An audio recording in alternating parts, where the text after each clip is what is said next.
think about is the one. The one! It's like, oh, Jerry Rice fumbled! Oh, you know, it's like... But Deanna's out there and she's always like, look, she... What does that mean, Deanna? It's funny.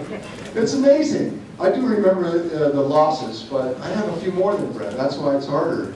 But I do remember so many just great games. And the funny thing is, when we played, I'd look over your sidelines, it was all my old friends. Yeah. And that made it worse or better or something. I don't know what it was.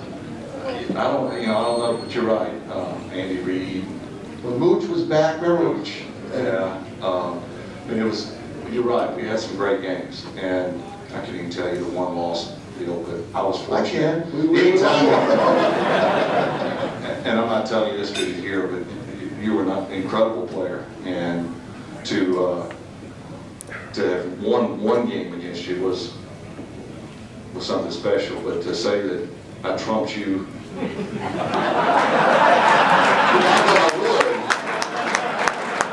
What's painful about it is he beat us on sprint option. I mean, he beat us on. I watch his films like Fox 2XY hook. I'm like, come on, and he'd throw. This is the truth.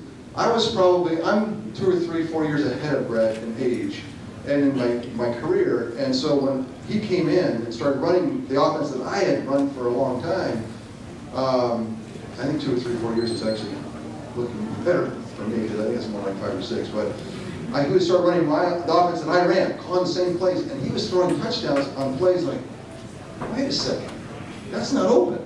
And he was finding ways to throw touchdowns. Actually, there's many. Throw hard. That's what I'm saying. It was a great lesson, and I use this lesson a lot for younger quarterbacks because if you do what you're supposed to do, you'll kick a field goal 90% of the time. Right.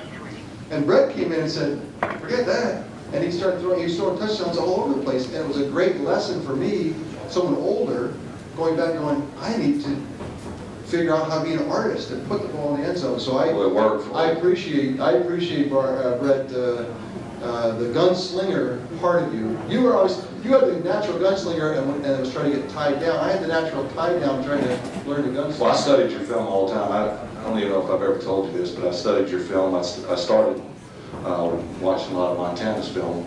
And the West Coast offense, I don't know if there is one today. Nothing like quite. We never did shotgun in the traditional Did West you ever Coast. line up one shot? Did you ever line up a shotgun?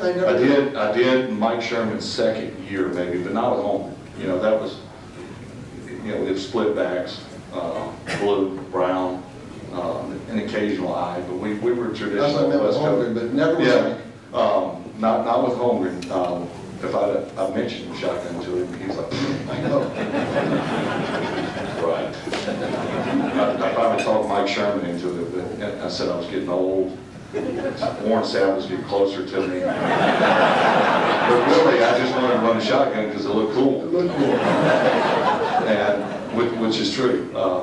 But yeah, I watched your film all the time, and it just you made plays obviously with your feet, but more so pocket stuff, and I really didn't know how to do that. I was just take off, and even when the protection was there, my linemen were like, "Where are you going?" I'm getting out of there. So it took me a while to kind of rein that in, and Ty Detmer, who another BYU guy, was so fun. I know we traded people back and forth. I know, and Ty he would always laugh at me. He's like, well, why did you make that throw? And I said, because I can. And he would never attempt. No, He said, you got to know your limitations. But yeah, I watched your film all the time, and you ran. Obviously it started with Joe, but then you came in and ran the West Coast offense how it was supposed to be. I kind of detoured a little bit. It was a great detour. Really, I guess that's whatever works, But that's the point, is that you think you're doing something really well, and someone else comes in and actually does it better, and you say, hey, you know what, I can learn something from that. And Mooch and I, remember, Steve Marici was here, and then he got the head coach in San Francisco, and so when we played in '98 for the playoff game that we stole, Mooch was our coach, and Holmgren was on the other side, and Andy Reid was probably still there. I think. Was Marty there with you? Marty was there, so Marty was on our side, and so it was like a family affair. And it was neat that in the NFL, at that late 90s, everything big that was happening in the NFL was in that family of people that had kind of love-hate relationships that we had. And I played here the championship game in '97, and I want to see '96 again, playoff game. So it seemed like when we were reporting games there for at the end of the '90s, it was always us, and then it became, before that it was Dallas for us, and it was Dallas for you guys for a long time. But between the three of us, it seemed like that was the '90s as far as big time football. It was fun. It was a lot of fun to play, and I love watching you play, except against us. same. I'm like, wow, look at Brett. Let me. No, stop.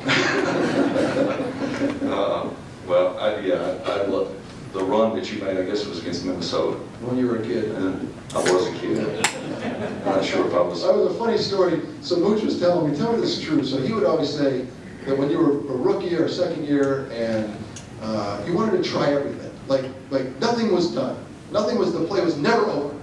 There was never time to go back to the huddle. And so in practice one year in the summertime, they were saying that you were trying to develop this ability to throw it away. Just throw it away. Like it's over.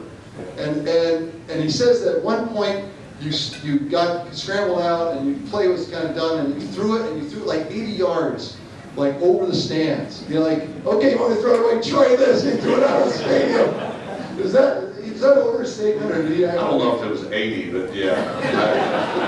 Yeah, it's bad when you have to do a drill for throwing it away. It's such a waste to throw the ball away. I mean, really? What is that? And there's got to be something better than throwing it. Like my first coach in college was a guy named Jack White. He was my quarterback coach, and I ended up starting as a true freshman. And the only thing I ever remember about him, and he was a great guy, was throw it to Molly White. That was his wife. That was my last thing I remember. He was like, throw it to Molly White. And what he meant was, throw it away, because most of the time I was like, there's got to be something better than throwing it away. And so I'm trying to squeeze it in everywhere. And so eventually I would throw it to Molly White every once in a while, which was rare, but so it goes way back. What a waste. What a waste. What a waste of a play. In a lot of ways, the guys that are playing today, Brett says, I would love to be in the shotgun. I would love to have been in the shotgun, and then I would love to be doing this little spread option, little fun thing that they're doing where you hand to the back, and maybe you give it, maybe you don't, you run around a little bit. Russell Wilson's in there a ton. Do you see the same thing going, what I could have been if I had this offense? And yeah, of course we all think, I play with Rob, we all think as we get older, we were pretty good, probably better than we think we're better than we actually were. I think I could have ran the option a little bit. I ran in college, but you, on the other hand, much better runner, and could easily, how many 100-yard rushing games you had? I don't know. Too many. I can tell you, I had the problem is too many. 0. That's it.